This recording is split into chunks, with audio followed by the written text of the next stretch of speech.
আসসালামু আলাইকুম বন্ধুরা, সবাই কেমন আছো? আশা রাখি ভালো আছো। আজকে আমি নতুন একটি ভিডিও নিয়ে তোমাদের মাঝে আসলাম।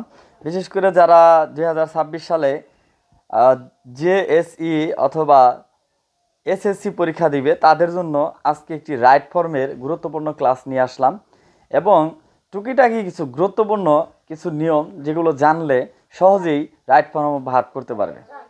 তো বন্ধুরা, কথা না বাড়িয়ে চলে যাচ্ছি পড়ায়, খাতা কলম নিয়ে বসে দাও। আমরা দেখতে পাচ্ছি শুরুতে জিরান্ড আকারে রাইট ফর্ম অফ ভার্বে প্রথম যে ওয়ার্ডটি সেটি কিন্তু আইনজি যুক্ত হয়ে ব্যবহার হয়।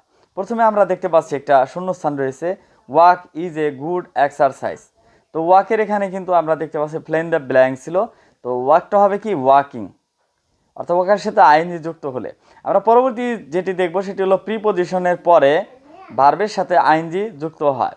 আমরা সেন্টেন্সটা পড়ি, he went to Dhaka for, এরপর লেখা আছে কি শূন্যস্থানে সার্চ এ গুড জব।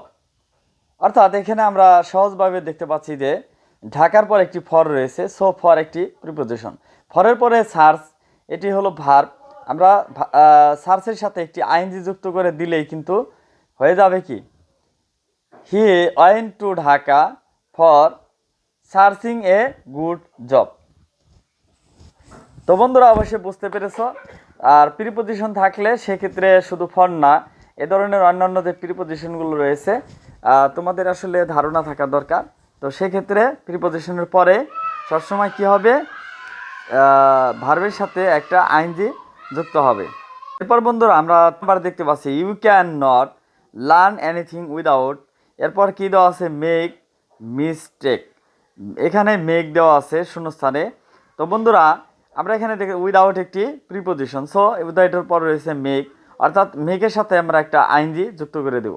কারণ উইদাউট যেহেতু প্রিপজিশন, আমরা জানি প্রিপজিশনের পরে কোনো ভার্ব থাকলে ভার্বের সাথে আইনজি যুক্ত করে এটাকে ফ্লাপ করতে হবে।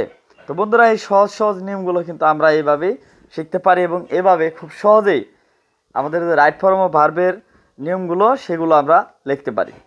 তো আমরা এখন মূলত ওয়াক থেকে ওয়াকিং, এটা আমি এখন লিখে দিচ্ছি তোমাদের বোঝার সুবিধার্থে। খাতা কলম নিয়ে তোমরা কিন্তু এভাবে লিখতে পারো। তো আমরা পরের যে সেন্টেন্সটি সেটি ফরের পরে বলছিলাম সার্চের লিখে আইনজি যুক্ত করে দিবে, এটা হলো সবচেয়ে সহজ বুদ্ধি। এরপরের যে 3 নাম্বার সেন্টেন্সটা সেটাও উইদাউটের পর আমরা এখানে কিন্তু মেক আছে, অর্থাৎ মেকের সাথে ইটা উঠে যাবে, আইএনজি যুক্ত করে দেব। তো আশা করি তোমরা অবশ্যই বুঝতে পারছো বন্ধুরা। আমরা এরপরে এখন পরের যে সেন্টেন্সটি সেটি দেখব যে সিম্পল সেন্টেন্সে দুইটি ভার্ব থাকলে আরেকটি ভার্বের সাথে আইএনজি যুক্ত থাকে। এখানে আমরা দেখতে পাচ্ছি যে লিভ দেওয়া আছে, live in the village people, পরে দেওয়া আছে ওয়ার্ক হার্ড। ওয়ার্ক হার্ড মানে এটা কিন্তু একটা ভার্ব, আর প্রথমে একটি ভার্ব দেওয়া আছে লিভ। তো এখানে এই লিভটা কিন্তু খালি ঘরে দেওয়া আছে বন্ধুরা, বুঝতে হবে তোমাদের। অর্থাৎ পরের যে ভার্বটি সেটি কিন্তু আইনজি যুক্ত ছাড়া, অর্থাৎ যেহেতু শুরুর ভার্বটি আরেকটি ভার্ব রয়েছে, অবশ্যই আরেকটি ভার্ব, যেহেতু আমরা বলেছি যে দুইটি সেন্টেন্স থাকলে এই দুইটি ভার্ব থাকলে যে আরেকটি ভার্ব সেই ভার্বের সাথে, অর্থাৎ এখানে লিভ আছে LIVE, অর্থাৎ ই উঠে গিয়ে LIVING লিভিং যুক্ত হবে এবং এটি কিন্তু জিরান্ড আকারে বসবে। তো জিরান্ড আকারে বসাবে, এটা কিন্তু একটা শুরুতে এটা কিন্তু একটা নাউন হিসেবে কাজ করে। তো এটা বন্ধুরা বুঝতে হবে। আর তোমরা যদি এই ক্লাসটি বুঝতে সমস্যা হয়, পরবর্তীতে অবশ্যই আমার জিরান্ড এবং পার্টিসিপল নিয়ে আমি ক্লাস করব, সেই ক্লাসটি ভালোভাবে দেখবে, তাহলে অবশ্যই সুন্দরভাবে বুঝতে পারবে। তো বন্ধুরা, মূলত আমরা পরবর্তীতে দেখতে পাচ্ছি যে কিছু প্রিপজিশন রয়েছে, উইথ এ ভিউ, এরপর টু টেক, টু টুক, এরপরে forward, to get, use to, mind, এরপরে আরও কিছু রয়েছে যেমন মোমেন্ট, এরপর হলো ড্রাস্টিক্যাল, এরপরে রয়েছে গ্র্যাজুয়ালি, ডে বাই ডে ইত্যাদি। এরপরে আমরা জানি যে মূলত ভার্বের আমরা দেখতে পাচ্ছি এই ধরনের কোনো শব্দ থাকলে উইথ এ ভিউ, এখানেও কিন্তু আমরা কিন্তু যে ভার্বটি থাকবে সেই ভার্বের সাথে আইনজি যুক্ত করব। আমরা দেখতে পাচ্ছি এখানে I saw a bear, while আমরা দেখি হোয়াইল একটি শব্দ। তো এই ধরনের শব্দের পরে আমরা জানি যে ভার্ব বা শব্দটি থাকবে শূন্যস্থানে বা ফিল ইন দ্য ব্ল্যাঙ্কে, সেখানে একটি আইনজি যুক্ত করে দিতে হবে। অর্থাৎ এখানে কি লেখা আছে, হোয়াইল ওয়াক লেখা আছে, walk through the forest.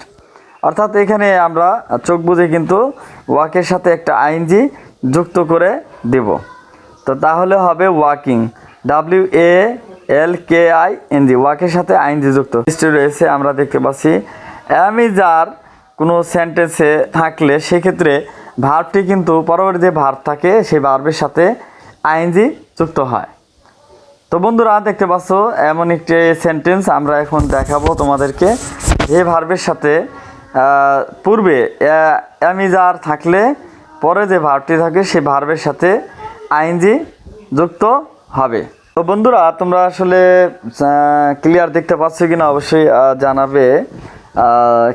Camera করার একটু সমস্যার কারণে অনেকটা সমস্যা হয়ে গেছে, তো সেজন্য আসলে আমি আন্তরিকভাবে দুঃখিত। তোমাদের বিষয়টি আসলে আমি যেভাবে চেষ্টা করছিলাম সেভাবে আসলে সমস্যা হয়ে গেছে। যাই হোক বন্ধুরা, আমি ইনশাল্লাহ সামনে আরও ভালো ভিডিও করার চেষ্টা করব, এবং বিশেষ করে শুধু যারা অষ্টম শ্রেণীতে পড়ো এবং দশম শ্রেণীতে যারা পড়ো এবং মূলত 2026-এ এসএসসি পরীক্ষা দিবে, তোমাদের ইংরেজি যে বিষয়টি রয়েছে সে বিষয়ে বেশ কিছু ভিডিও আমি তোমাদেরকে ক্লাস দেওয়ার চেষ্টা করব। এবং প্রয়োজনে তোমাদের যদি ম্যাথ বা ব্যাকগ্রাউন্ড অ্যাকাউন্টিং তোমাদের কোনো সমস্যা থাকে সেটিও আমাকে জানাবে। ইনশাল্লাহ আমি তোমাদেরকে ভালো ক্লাস উপহার দেওয়ার চেষ্টা করব, এই কামনা রাখছি এবং প্রত্যাশা রাখছি। তো ক্লাসগুলো দেখার জন্য অবশ্যই আমার সাথে কমেন্ট করে সাথে থাকবে। সবাইকে ধন্যবাদ। ভালো থাকো, সুন্দর থাকো। নতুন দিনের ভালো প্রত্যাশায়। আল্লাহ হাফেজ।